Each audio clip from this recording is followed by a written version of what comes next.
Welcome to this journey through one of the most disturbing cases recorded in the history of Louisiana. Before we begin, I invite you to leave in the comments where you are watching from and the exact time at which you are listening to this narration. We are interested in knowing to what places and at what times of the day or night these documented accounts reach. The year was 1842 when the Moreland plantation fell silent. Located 17 miles northeast of New Orleans in St. Bernard Parish, the once prosperous estate had become a place where even birds seemed hesitant to sing. For decades, the Moreland family had cultivated their fortune in sugar and cotton, their name synonymous with Southern aristocracy. But it was the disappearance of Clarissa Moreland and a house slave named Silas Dupree that would forever stain the family's reputation and become one of Louisiana's most disturbing, unsolved mysteries. According to parish records, on April 7, 1842, both Clarissa Moreland, the 23-year-old unmarried daughter of plantation owner Jeremiah Moreland, and Silas Dupree, a 30-year-old house slave, vanished without a trace. The official report, filed 3 days later by Jeremiah Moreland himself, claimed that Silas had attacked his daughter before fleeing the plantation. A reward of $500 was offered for Silas's capture, dead or alive, and Clarissa's safe return. But certain details in that report never aligned with witness testimonies collected years later. The Moreland estate employed over 100 slaves and housed Jeremiah, his wife Eleanor, their son William, and daughter Clarissa. The plantation overseer, a man named Frederick Whitmore, was known throughout the parish for his particularly brutal methods. According to census records from 1840, the plantation was valued at over $70,000, making it one of the wealthiest in Louisiana at that time. What makes this case particularly unsettling is not just the disappearance itself, but what was discovered 17 years later, in 1859, when the Moreland plantation was sold following Jeremiah's death. During renovations, workers discovered a hidden compartment beneath the floorboards of what had been Clarissa's bedroom. Inside was a leather-bound journal, its pages filled with elegant handwriting that would reshape everything known about the disappearances. The journal belonged to Clarissa Moreland herself. Its content suggested a reality far different from the official narrative that had been accepted for nearly 2 decades. The subsequent investigation was abruptly halted by the outbreak of the Civil War, and the journal itself was reportedly lost during a fire at the St. Bernard Parish Courthouse in 1863. However, several officials had made notations about its contents, and 3 surviving pages were preserved in private collections that surfaced in academic circles in 1957. Those fragments, combined with testimonies collected by a historian named Dr. Robert Calhoun in the 1940s, form the basis of what we know about what truly happened at the Moreland plantation in the spring of 1842. Dr. Calhoun interviewed several elderly residents of the parish, including former slaves who had worked at neighboring plantations and 2 individuals who claimed to have known Silas Dupree personally. The Moreland family maintained a pristine reputation in New Orleans society. Their plantation house stood 3 stories tall, its white columns visible from the main road, a symbol of wealth and prestige. Jeremiah Moreland was known as a businessman who expanded his holdings through strategic marriages and ruthless acquisitions.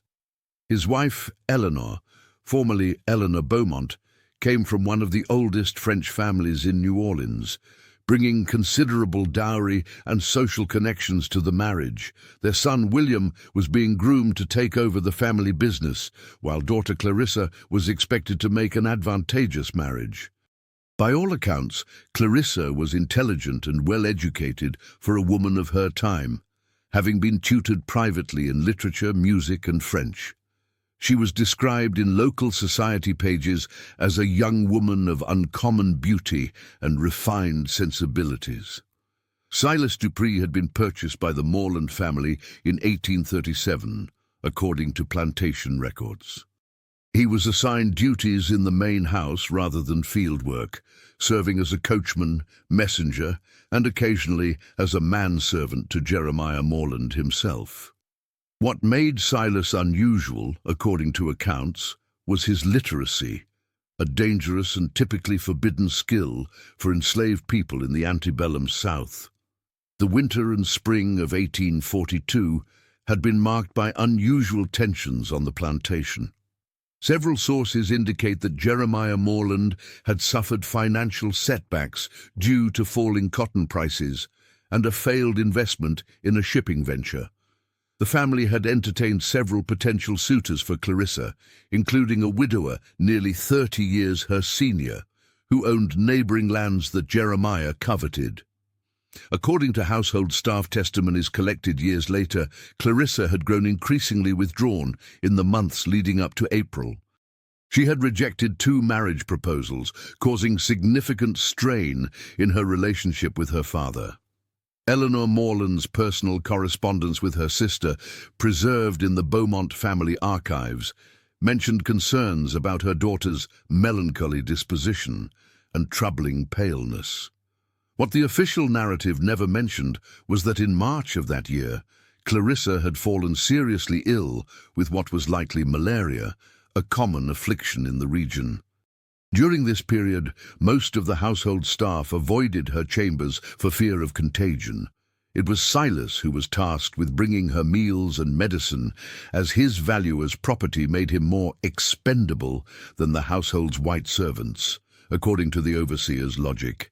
It was during these weeks of isolation and illness that something changed between Clarissa and Silas. The exact nature of their relationship remains one of the central mysteries of this case, but what is clear from multiple sources is that by April they had developed a connection that transcended the rigid boundaries of race and station that defined their society. The events of April 7th can be partially reconstructed through various accounts. That evening, the Morland family hosted a dinner for several prominent landowners and their wives.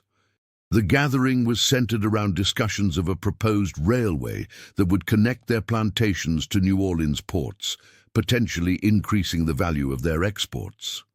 While the adults dined downstairs, Clarissa remained in her room, claiming lingering weakness from her illness.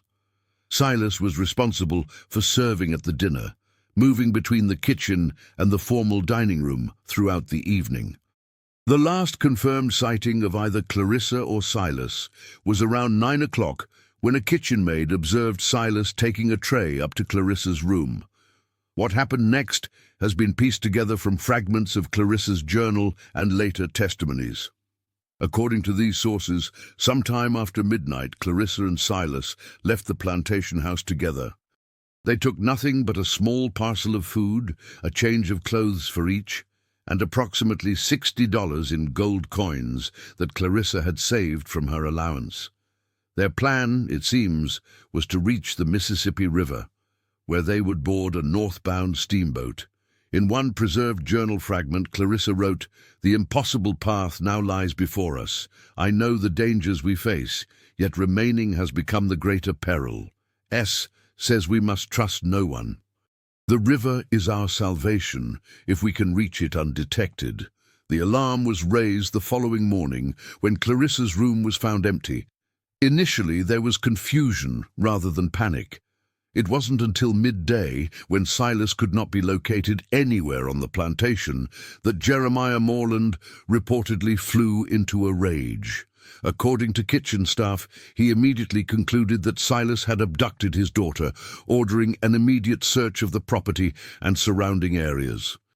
By evening, Jeremiah had assembled a search party of neighboring landowners and their overseers, armed with rifles and accompanied by tracking dogs. The narrative of abduction spread quickly through the parish, transforming overnight into an increasingly elaborate tale of violence and savagery allegedly committed by Silas. What contradicts this narrative is a letter discovered in 1952 among the personal effects of Reverend Thomas Wilson, who served at a small church near the Louisiana-Mississippi border. The letter, signed simply CM and dated April 12, 1842, contained the following passage: "I go willingly, of my own accord, and with clear mind. Do not believe the falsehoods that will surely spread. The decision was mine, the plan mutual. We seek only what all souls desire, freedom." The search for Clarissa and Silas continued for weeks. Notices appeared in newspapers as far north as St. Louis and as far east as Savannah, describing Silas as dangerous and Clarissa as his captive. The reward for their capture increased to $1,000 by the end of April, an astronomical sum that attracted bounty hunters and opportunists from across the region. Meanwhile, the atmosphere on the Moreland plantation grew increasingly oppressive. According to testimonies from former slaves interviewed in the 1940s, Overseer Whitmore instituted harsh new restrictions, extending work hours and reducing rations. Any slave suspected of having knowledge of Silas's plans or whereabouts was interrogated brutally. 3 individuals reportedly died during this period from injuries sustained during these interrogations. Eleanor Moreland took to her bed, suffering what contemporary accounts described as nervous exhaustion. William Moreland, who had been away at university in Virginia, returned home immediately upon receiving news of his sister's disappearance. According to correspondence between William and a university colleague, he harbored doubts about his father's version of events, writing, "I cannot reconcile the Silas I knew with the monster my father describes. Nor can I imagine my sister, who possesses both intelligence and strong will, being taken against her consent without raising the household." The most disturbing evidence emerged in May of 1842, when a steamboat captain reported having transported a young white woman and a black man, fitting Silas and Clarissa's descriptions. They had boarded separately at different ports along the Mississippi, but appeared to be traveling together once on board. They disembarked in Cairo, Illinois, a known junction point for those seeking to reach the northern states or Canada. When this information reached Jeremiah Moreland, he reportedly suffered an apoplectic fit. The idea that his daughter had willingly fled with the slave was more than his pride could bear. According to household staff, he forbade anyone from mentioning Clarissa's name in his presence again.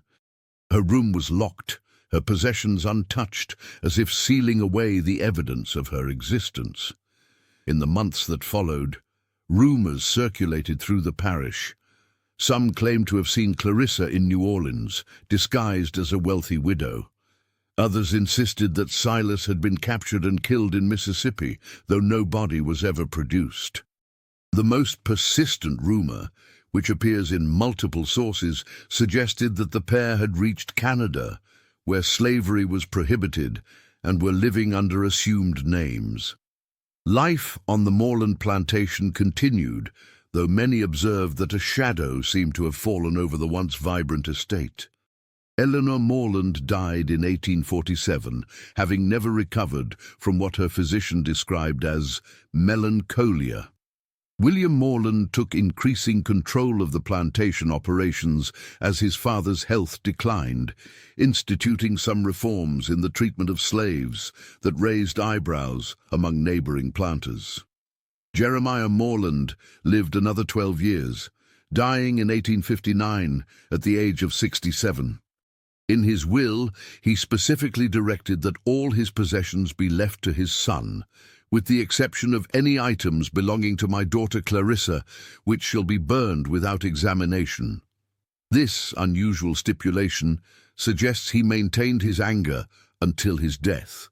It was during the renovation and sale of the plantation, following Jeremiah's death, that workers discovered the hidden compartment containing Clarissa's journal. According to courthouse records, William Moreland initially attempted to suppress the discovery, offering the workers substantial bribes for their silence. When this failed, he reluctantly turned the journal over to local authorities. The contents of the journal, as summarized in legal documents, revealed a narrative starkly different from the one that had been accepted for 17 years. Clarissa wrote of her father's increasing cruelty, his determination to marry her to a man she despised, and his violent outbursts when she refused.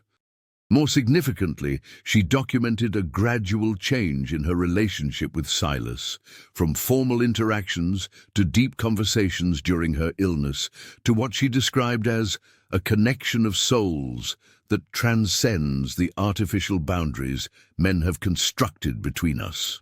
Most disturbing were Clarissa's descriptions of an incident that occurred in early April, just days before their disappearance.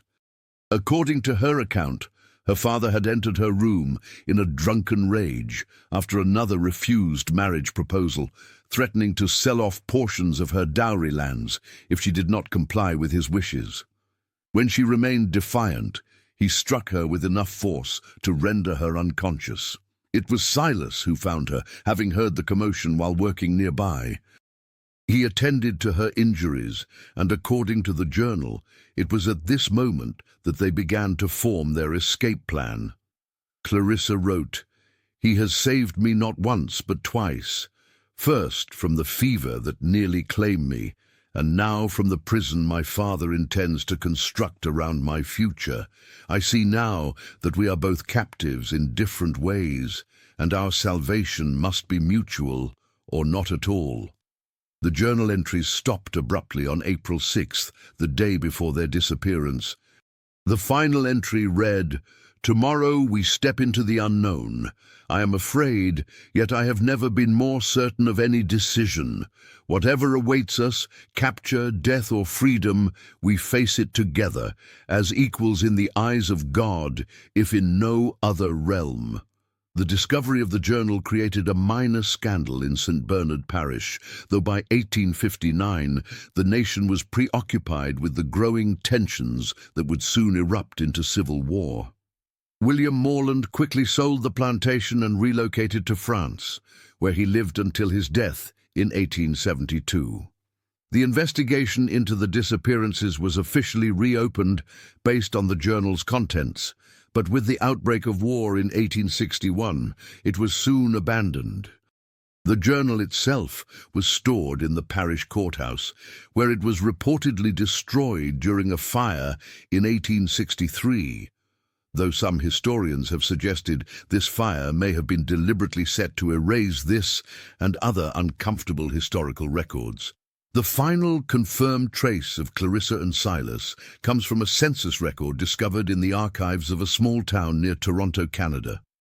The 1851 census lists a Charles and Sarah Dupont, described as husband and wife, mulatto, operating a small tailoring shop. While the names differ, several details align with what is known about Clarissa and Silas.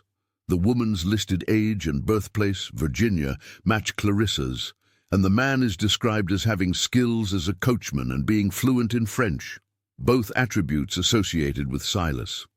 A local church registry from the same town includes a marriage record for Charles and Sarah Dupont, dated November 1842, just 7 months after Clarissa and Silas disappeared from the Moreland plantation. The minister who performed the ceremony noted that the bride spoke with the refined accent of Southern gentry, despite her apparent racial classification. If this census record indeed refers to Clarissa and Silas, it suggests they successfully escaped to Canada and established new identities. The record shows they had no children as of 1851. After this single appearance in official documents, the trail goes cold. No further records have been found for Charles and Sarah Dupont in subsequent Canadian censuses or church registries. In 1942, exactly 100 years after the disappearance, historian Dr. Robert Calhoun published a monograph titled The Moreland Mystery, Race, Class and Forbidden Connections in Antebellum, Louisiana. The work received little attention at the time, overshadowed by World War II, but has since become a significant reference for scholars studying interracial relationships in the pre-Civil War South. Dr. Calhoun's research included an interview with Adeline Winters, a woman claiming to be the granddaughter of Clarissa and Silas. Born in 1895 in Chicago, Winters provided family photographs and letters that she claimed had been passed down from her mother, including a miniature portrait that bears striking resemblance to the only known painting of Clarissa Morland. According to Winters, her grandparents lived in Canada until 1865, after which they relocated to Chicago under yet another set of names. She claimed her grandfather, Silas, worked as a tailor, and her grandmother, Clarissa, as a school teacher in the growing community of free blacks and European immigrants. They reportedly had 3 children, the youngest of whom was Winters' mother, born in 1868. Winters' account includes details about her grandmother that would have been difficult to fabricate, including knowledge of the layout of the Morland plantation house and specific books that were known to be in Clarissa's personal library. However, without the original journal or definitive proof linking Charles and Sarah DuPont to Silas and Clarissa, her claims remain impossible to verify conclusively. What makes this case particularly haunting is not just the forbidden relationship that developed between Clarissa and Silas, but the lengths to which the Morland family went to erase it from history. The official narrative of abduction and violence served multiple purposes. It preserved the family's honor, reinforced racial hierarchies, and justified the increased oppression of those who remained enslaved on the plantation. Yet despite these efforts, fragments of the true story survived, in hidden journals, in courthouse records, in the memories of those who witnessed events, and possibly in the descendants of Clarissa and Silas themselves. The truth, like water, found ways to flow around the barriers constructed to contain it. The site of the Morland plantation is now occupied by a shopping center built in the 1970s. Nothing remains of the original structures except for a small cemetery where Eleanor and Jeremiah Morland are buried. Their headstones stand alongside those of other plantation owners from the region, while the unmarked graves of those who labored on their lands have long since disappeared beneath commercial development. In 1968, during excavation for the shopping center's foundation, workers uncovered a small metal box beneath what would have been the location of the plantation house. Inside was a woman's gold locket containing 2 miniature portraits, one of a young woman with features resembling Clarissa Morland, the other of a man whose identity remains unknown. Also in the box was a handwritten note, its ink faded but still legible. "Remember us not as they would have us remembered, but as we truly were." The locket and note were donated to the Louisiana State Museum, where they remained in storage, largely forgotten, until a graduate student researching interracial relationships in the antebellum South rediscovered them in 1957. The museum briefly displayed these items as part of an exhibition on hidden histories of the South, but removed them following complaints from descendants of the Morland family. Today, the story of Clarissa Morland and Silas Dupree exists in a liminal space between documented history and legend. Without conclusive evidence, we cannot know with certainty what became of them after their disappearance, whether they found the freedom and life together that they sought, or whether their journey ended in tragedy, as so many similar attempts did. What we do know is that their story challenges the sanitized narratives often presented about this period in American history. It reminds us that the rigid boundaries of race, class, and gender were never as impermeable as those in power wished them to be. Behind the grand facades of plantation houses, human connections formed that defied the social order, sometimes with profound consequences. The last known reference to anyone connected with this case comes from a Chicago newspaper obituary dated 1968. It announces the death of Adeline Winters at age 73, noting that she was survived by 2 sons and a daughter. The obituary mentions that, per her wishes, she was buried with a family heirloom locket containing portraits of her grandparents who escaped slavery in Louisiana before the Civil War. Whether this locket is the same as the one found at the Moreland plantation site remains unknown. Like so many aspects of this story, it exists in that uncertain territory where documented fact blends with oral history and family legend. Perhaps the most profound aspect of the Moreland mystery is how it continues to resonate more than 150 years later. It speaks to the human capacity for both cruelty and courage, for constructing artificial boundaries and for transcending them at great personal risk. It reminds us that throughout history, individuals have defied seemingly insurmountable odds in pursuit of freedom and connection. The whispers of what happened at the Moreland plantation in the spring of 1842 have never completely faded away. They echo still in fragments of journals, in census records, in family stories passed down through generations, and in the questions that remain unanswered. In the silence between documented facts, we sense the presence of 2 individuals who dared to imagine a different future than the one prescribed for them by the circumstances of their birth. And perhaps that is the most disturbing element of this story. Not that it ended in tragedy, as so many similar stories did, but that it suggests the possibility of escape, of reinvention, of connection across the boundaries that society deems inviolable. For those invested in maintaining such boundaries, few things are more threatening than evidence that they can be crossed. The final fate of Clarissa Moreland and Silas Dupree remains unknown, but in the absence of conclusive evidence, their story has become something more than mere history. It has become a symbol, a whispered possibility that continues to unsettle our understanding of the past and its relationship to our present. In St. Bernard Parish, local tour guides sometimes point out the shopping centre that now stands where the Moreland plantation once existed. Few mention the story of Clarissa and Silas, yet occasionally visitors report a strange feeling when standing on that ground, a sense of being watched, of hearing whispers just beyond the range of comprehension. Whether this is the power of suggestion or something more is impossible to say. What is certain is that somewhere beneath the concrete and commerce, the earth holds memories of those who lived, suffered, loved and disappeared from this place nearly 2 centuries ago.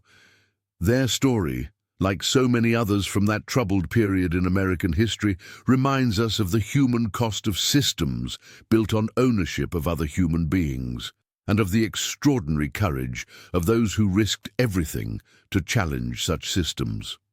As twilight falls over St. Bernard Parish, the shopping centre empties. Traffic thins on the highway that now cuts through what were once fields of cotton and sugar cane. In that liminal moment between day and night, it's not difficult to imagine 2 figures moving silently through the gathering darkness, heading north toward the river and whatever fate awaited them beyond its far shore. In 1959, a woman named Martha Thibodeau came forward with a story that added another layer to the mystery. Thibodeau, then 87 years old, claimed to be the daughter of a house slave who had worked in the Moreland kitchen. According to her account, recorded by a local historian, her mother had witnessed an interaction between Jeremiah Moreland and Silas Dupree the night before the disappearance. "My mamma told me she was carrying linens to the upstairs rooms when she heard Mr. Moreland's voice coming from his study," Thibodeau recalled. He was speaking to Silas, not shouting like he usually did with the slaves, but low and dangerous-like. She heard him say, "I know what you've been doing. I know about the letters." Mama said she didn't dare stop, but she heard Silas respond calm as could be, "I've done nothing to be ashamed of, sir." Then there was silence, and Mama hurried away before she could be seen. This testimony suggests that Jeremiah Moreland may have discovered communication between Silas and Clarissa before their disappearance. If true, it adds another dimension to the events of April 7th, the possibility that their escape was hastened by the knowledge that their connection had been discovered. Parish records show that on April 6th, Jeremiah Morland summoned his lawyer to the plantation. No details of their discussion were documented, but the timing suggests he may have been making arrangements regarding Clarissa's inheritance or legal status. The lawyer, James Pritchard, left no written account of this meeting, but his grandson later claimed that Pritchard had spoken of a most disturbing consultation with Morland regarding his daughter's future. The morning after Clarissa and Silas disappeared, several slaves reported seeing Overseer Whitmore burning papers in the yard behind his quarters. According to multiple accounts, these papers appeared to be letters or pages torn from a book. One witness described seeing what looked like a woman's handwriting on the burning pages. When questioned by Jeremiah Morland, Whitmore allegedly claimed he was merely disposing of old work schedules. The involvement of Whitmore in the events surrounding the disappearance remains one of the most troubling aspects of the case. Known for his brutality, Frederick Whitmore had worked for the Morland family since 1835. Several accounts suggest he harbored inappropriate interest in Clarissa, often positioning himself where he could observe her movements around the property. In her journal, according to the fragments that survived, Clarissa wrote of her discomfort with Whitmore's presence. "His eyes follow me in a manner that makes my skin crawl. Father sees nothing amiss, valuing only W's ability to extract labor from our people. I have taken to avoiding the South Gardens entirely, as he so often finds reason to be there when I take my afternoon walk." This tension between Clarissa and Whitmore adds another possible motivation for the urgent nature of her departure with Silas. If Whitmore had indeed discovered their communications or suspected their growing connection, he would have had both professional and personal reasons to report this to Jeremiah Morland. The path that Clarissa and Silas presumably took from the plantation to the Mississippi River crossed nearly 17 miles of difficult terrain. According to local knowledge, they would have traversed swampland, forests, and several small settlements where the sight of a white woman traveling with a black man would have immediately raised alarms. Their journey would have been particularly dangerous given the regular slave patrols that operated throughout the parish. These armed groups, often composed of poor whites who owned no slaves themselves, had authority to stop and question any black person found traveling without proper documentation. The punishment for a slave caught attempting escape was severe, often involving public whipping or worse. For Clarissa, the risks were different but no less serious. A woman of her social standing traveling unaccompanied would attract unwanted attention. If recognized as the daughter of a prominent planter, she might be forcibly returned to her family. Moreover, any suggestion that she was willingly accompanying a slave would expose her to social ostracism and potentially legal consequences, as several southern states had laws prohibiting relationships between whites and blacks. How they managed to avoid detection during this journey remains unknown. One theory, suggested by Dr. Calhoun in his research, is that they may have received assistance from members of the region's small but active abolitionist network. While Louisiana had fewer organized abolitionists than northern states, there were individuals, often Quakers or other religious dissenters, who privately opposed slavery and sometimes provided aid to those seeking to escape it. Church records from a small Methodist congregation near the Mississippi River include an intriguing entry dated April 9, 1842. The minister recorded providing shelter to travelers in difficult circumstances, without naming them. This same minister was later known to have connections to the Underground Railroad, the network that helped slaves escape to free states in Canada. If Clarissa and Silas did receive such assistance, it would have significantly improved their chances of reaching the river and finding passage northward. The steamboats that plied the Mississippi carried diverse passengers, merchants, farmers, gamblers and travelers of various social classes. In this environment, a carefully constructed false identity might have allowed them to travel without arousing suspicion. The most plausible reconstruction of their escape suggests they boarded separate steamboats at different ports, as mentioned in the captain's report, and reunited once safely away from Louisiana.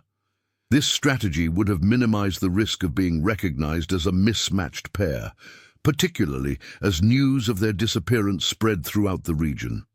Cairo, Illinois, where they reportedly disembarked, was a strategic choice. Located at the confluence of the Ohio and Mississippi rivers, it was a transportation hub with routes leading north to Chicago and east to Cincinnati and beyond. More importantly, Illinois was a free state, where the legal authority of Southern slave catchers was limited, though not eliminated, due to the federal fugitive slave law. From Cairo, they would have faced another difficult journey to reach true safety. The most likely route would have taken them through Indiana or Ohio, and then to Michigan or upstate New York, where they could cross into Canada. This journey of several hundred miles would have required significant resources, careful planning, and likely assistance from abolitionist networks. The census record placing Charles and Sarah Dupont in Toronto by 1851 suggests they successfully completed this journey. If this indeed refers to Clarissa and Silas, they would have been among the estimated 30,000 to 40,000 slaves who escaped to Canada before the Civil War. There, under British law, they would have been legally free and protected from U.S. slave catchers. What remains perhaps most remarkable about this case is not just the escape itself, but what came after. If Adeline Winter's account is to be believed, Clarissa and Silas not only survived their escape, but established a life together, had children, and eventually witnessed the abolition of the institution from which they had fled. The psychological dimensions of their story are profound. For Clarissa, the decision to leave behind her family, social position, and identity represented an extraordinary rejection of the values and privileges in which she had been raised. For Silas, the risk of escape was compounded by the responsibility of traveling with a white woman in a society where even being seen speaking to her as an equal could result in death. One of the surviving fragments of Clarissa's journal, preserved in the Louisiana Historical Society archives, offers a glimpse into her state of mind. I have begun to see the world through different eyes. The comforts I have taken for granted my entire life, the fine linens, the abundant food, the leisure to read and play music, all rest upon a foundation of suffering I can no longer ignore. My privilege and S's pain are two sides of the same coin. I cannot unsee this truth, nor can I continue to live as though I do not know it. This awakening to the moral contradictions of Southern plantation society represents a profound personal transformation. While we cannot know exactly how Clarissa's relationship with Silas developed during her illness, her writings suggest it was through their conversations that she began to question the social order she had been raised to accept as natural and divinely ordained. For his part, Silas Dupree remains a more enigmatic figure, as we have no writings in his own words.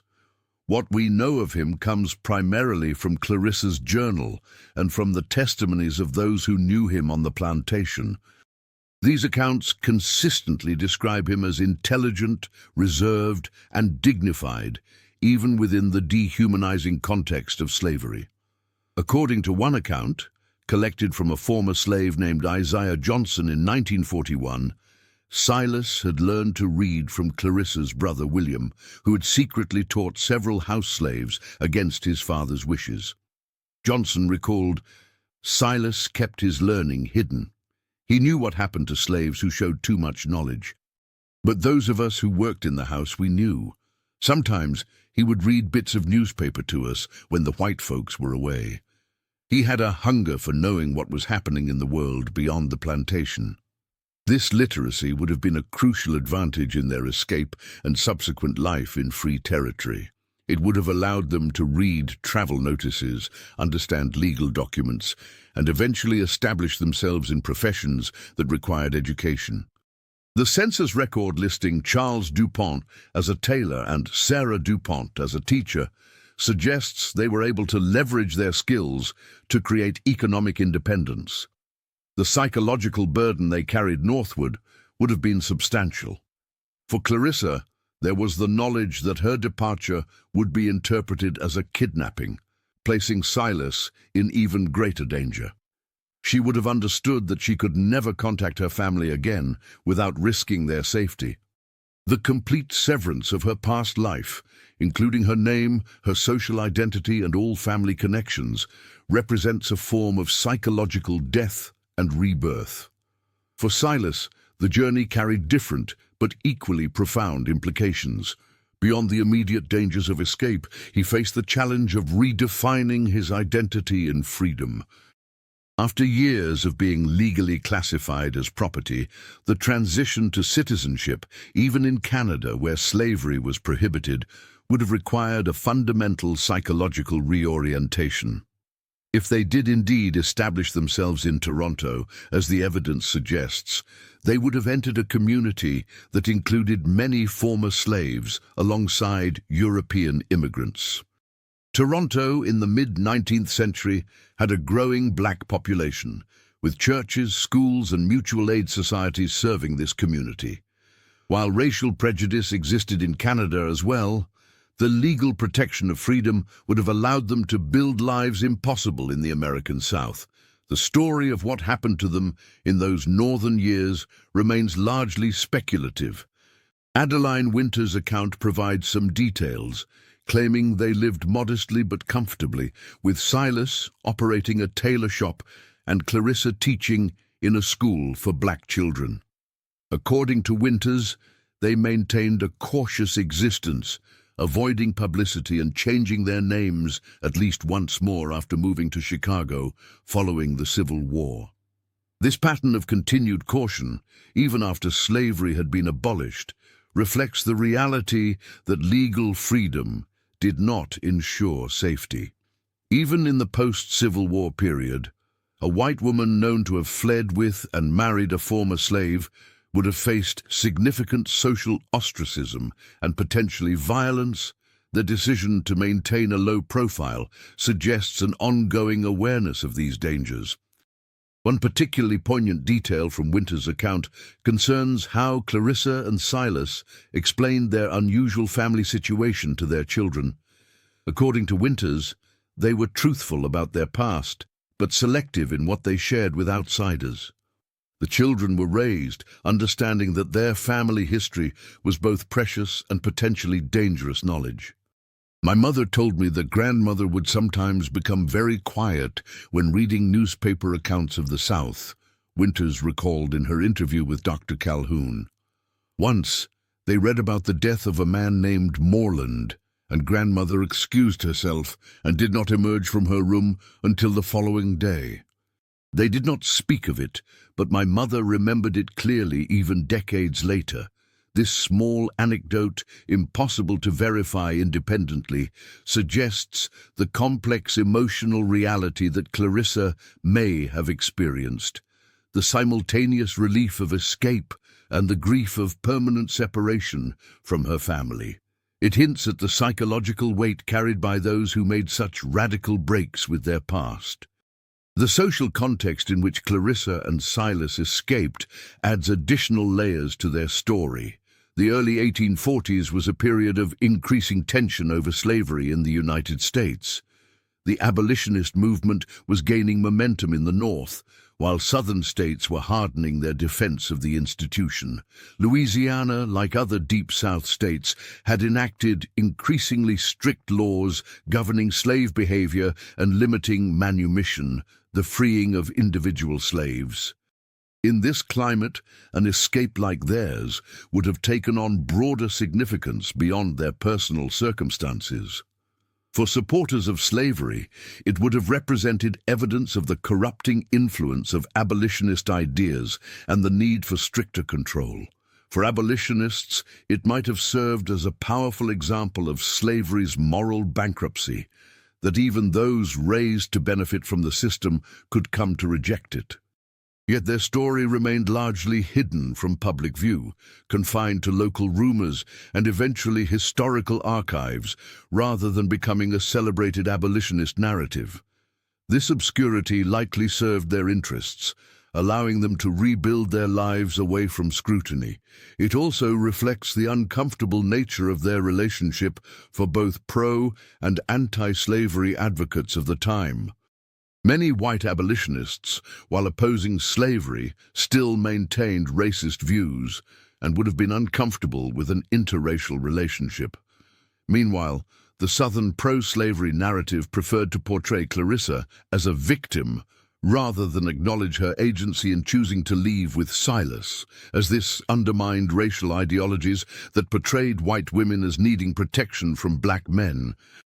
The discovery of Clarissa's journal in 1859 occurred at a particularly volatile moment in American history.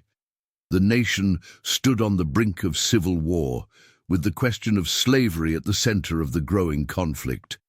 In this context, the journal's contents, suggesting a consensual relationship between a plantation owner's daughter and an enslaved man, would have been explosive and threatening to the Southern social order.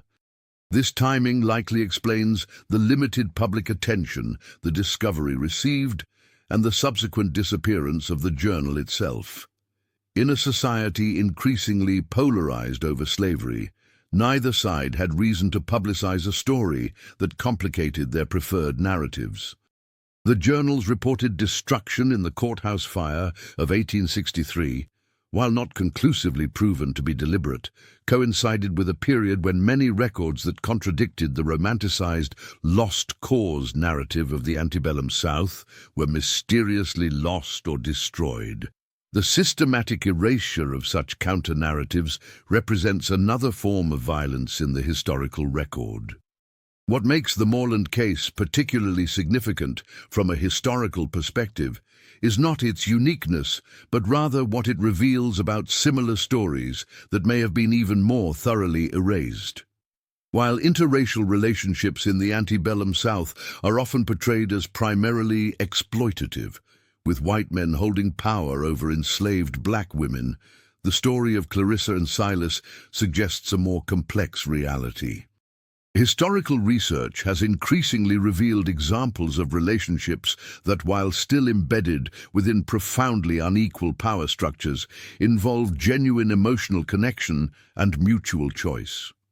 These relationships existed at the margins of Southern society, violating both legal and social boundaries, and were therefore rarely documented in official records.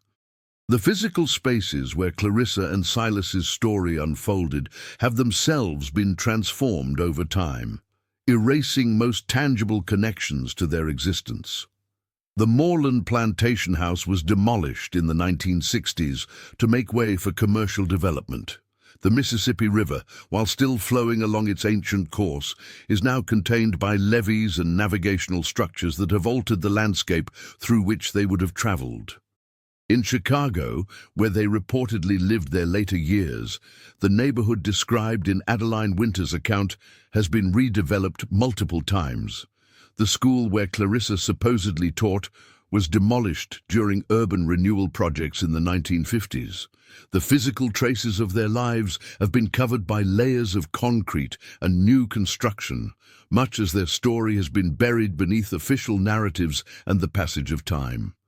Yet fragments remain in archived documents, in oral histories, in census records, and in the family stories passed down to Adeline Winters, and perhaps others whose connections to this narrative remain undiscovered.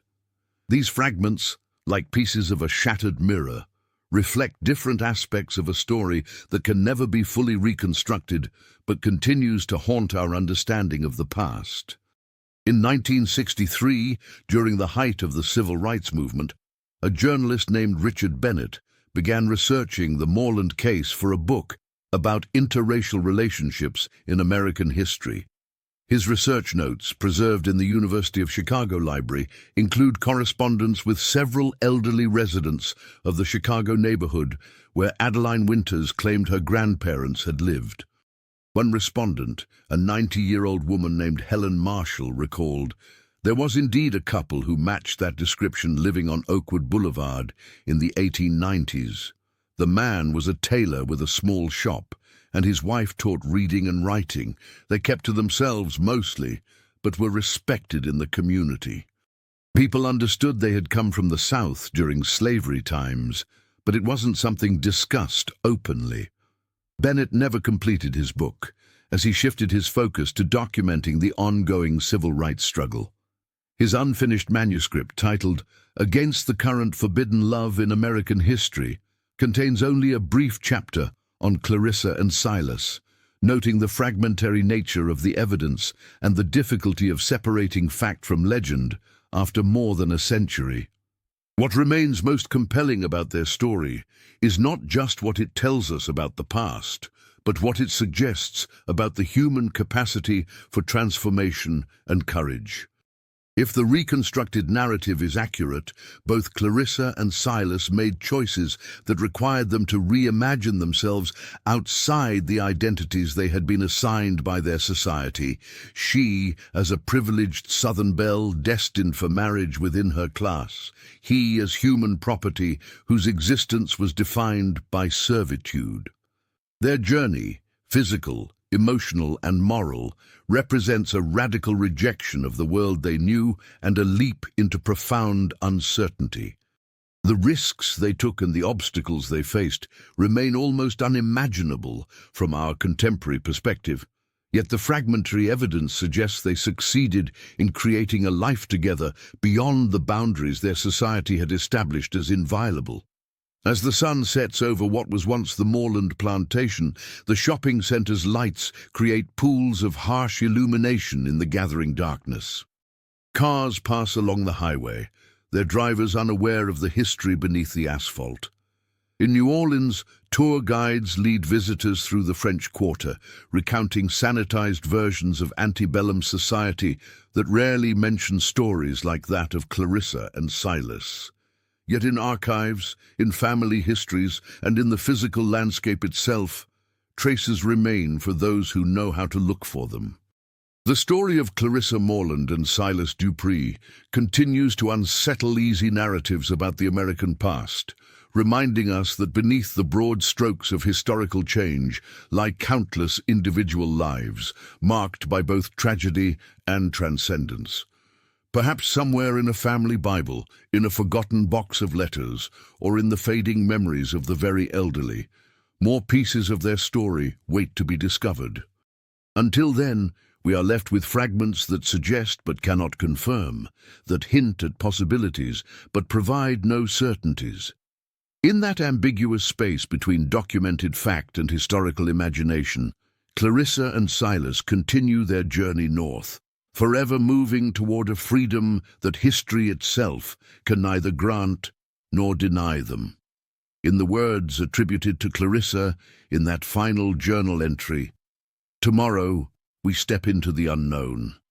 I'm afraid, yet I have never been more certain of any decision.